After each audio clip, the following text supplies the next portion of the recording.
देख लिया। और बचा था vitamin B12, vitamin C, vitamin D, vitamin E और विटामिन K। इतने विटामिन बचे थे। पहले हम विटामिन होता क्या है इसी के बारे में जानेंगे। जो विटामिन जो होता है वह यह एक कार्बनिक पदार्थ होता है। विटामिन कार्बनिक पदार्थ होता है और इसकी खोज ल्यूमेन ने की थी। जो विटामिन है उसकी खोज ल्यूमेन ने की थी। इसका नामकरण फंग ने किया था। और जो विटामिन है वो बीमारियों से हमारी रक्षा करते हैं। और विटामिन बी और सी जल में घुलनशील होते हैं, लेकिन जो विटामिन के ई डी ए वसा में घुलनशील होता है। और जो ये विटामिन के ई डी ए है वो ये जो विटामिन है चारों वो हमारे यकृत में स्टोर रहते हैं और वसा में घुलते हैं। ये जो के ई डी ए है, विटामिन के, विटामिन ई, विटामिन डी और विटामिन ए, ये वसा में घुलते हैं। इसलिए वसा की जब कमी रहती है शरीर में तो ये विटामिन अपना प्रभाव नहीं दिखा पाते हैं। इसलिए जो लोग पतले दुबले होते हैं वो पतले दुबले ही रहते हैं, क्योंकि उनमें वसा की कमी होने के कारण ये विटामिन प्रभावी नहीं रहते। अब जो विटामिन बच गए थे उसको देख लेते हैं। विटामिन B12, इसका रासायनिक नाम है साइनोकोबालामीन। इसकी कमी से एनीमिया और पांडु रोग होता है। और इसका जो स्रोत है वो है मांस और दूध, विटामिन B12 का। और विटामिन सी का जो रासायनिक नाम है वो है स्कार्बिक एसिड। और विटामिन सी की कमी से होने वाले रोग है स्कर्वी रोग और मसूड़े में सूजन। और जो विटामिन सी का स्रोत है वो है नींबू, नारंगी, आंवला और खट्टे पदार्थ, इसमें विटामिन सी पाए जाते हैं। लेकिन जो विटामिन सी है वो हमारे शरीर में स्टोर नहीं रहते, यूरिन के द्वारा बाहर निकल जाते हैं। और जिस भी सब्जी में विटामिन सी मिलता है उसको यदि हम उस सब्जी को धोते हैं, छीलते हैं और उबालते हैं तो भी विटामिन सी निकल जाता है।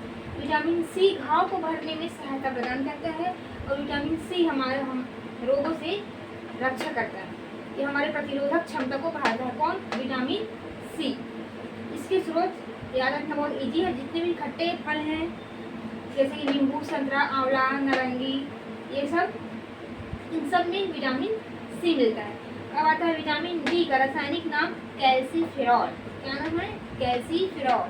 और विटामिन डी की कमी से रिकेट्स रोग होता है बच्चों में और ऑस्टियोमलेशिया होता है वयस्कों में।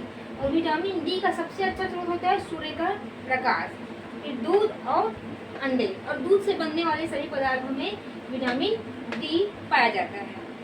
और हमारे शरीर में सबसे जल्दी बनने वाला विटामिन होता है विटामिन डी। और जो विटामिन डी है वो हार्मोन का भी कार्य करता है हमारे शरीर में। इसलिए क्वेश्चन पूछा जाता है कि किस विटामिन को हार्मोन भी कह सकते हैं या कौन सा विटामिन हमारे शरीर में हार्मोन का कार्य करता है, तो है विटामिन डी। अब विटामिन ई का जो रासायनिक नाम है वो है टोकोफेरा।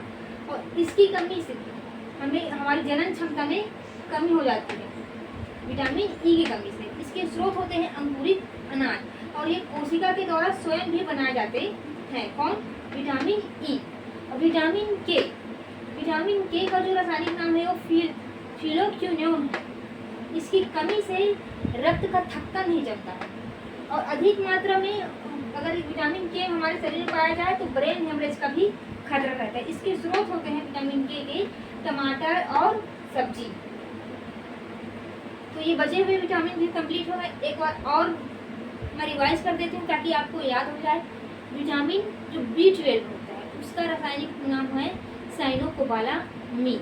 इसकी कमी से एनीमिया और पांडु रोग होते हैं। और जो इसके स्रोत होते हैं मांस और दूध। विटामिन सी का जो रासायनिक नाम होता है वो होता है स्कर्बिक एसिड। और इसकी कमी से स्कर्वी रोग और मसूड़ों में सूजन हो जाता है। और जो विटामिन सी है उसका स्रोत होता है आंवला, नारंगी और कोई भी खट्टा फल हो, नींबू। और ये हमारी प्रतिरोधक क्षमता को बढ़ाता है और रोगों से रक्षा भी करता है। लेकिन विटामिन सी हमारे शरीर में स्टोर नहीं रह सकता, वो यूरिन के द्वारा बाहर निकल जाता है क्योंकि ये जल में घुलनशील होता है। ये हमने यहाँ विटामिन के बारे में जब बेसिक जानकारी जो प्राप्त किया तो देख लिए थे कि विटामिन बी और सी जल में घुलनशील है, इसलिए वो हमारे शरीर में स्टोर नहीं रह सकता, उसको हमें लगातार लेते रहना चाहिए, जिससे हमारे शरीर की प्रतिरोधक क्षमता बनी रहे। और जैसे कि जिन सब्जियों में, जिन फलों में विटामिन सी पाया जाता है, उसको धोएंगे, छीलेंगे या उबालेंगे तो वो नष्ट हो जाता है। ये होगा विटामिन सी के बारे में। अब आता है विटामिन डी। विटामिन डी का रासायनिक नाम क्या है? गैल्सीफेरॉल।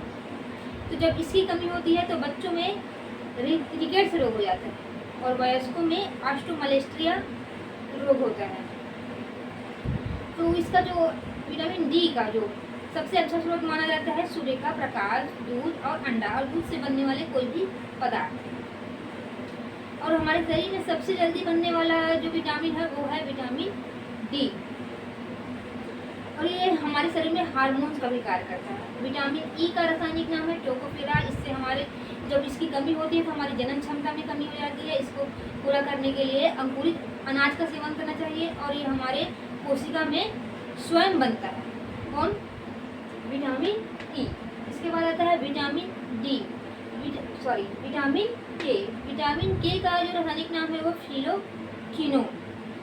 इसकी कमी से हमारे शरीर में रक्त का थक्का नहीं जमता और अधिक मात्रा में पाया जाएगा तो जिससे ब्रेन हेमरेज का खतरा रहता है।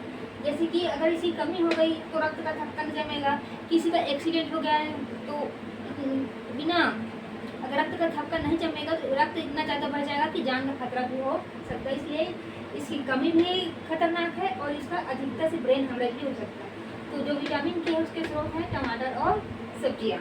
और विटामिन के बारे में जो बेसिक जानकारी मैंने बताया था कि विटामिन में एक कार्बनिक पदार्थ होता है, रोग बीमारियों से हमारी रक्षा करता है, पी और सी जल में घुलनशील होता है। इसकी खोज ल्यू मेल ने की थी लेकिन इसका नामकरण फंक ने किया था।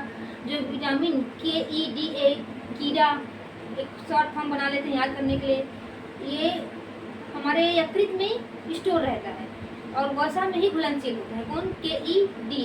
लेकिन बी और सी जो होते हैं वो जल में घुलनशील होते हैं।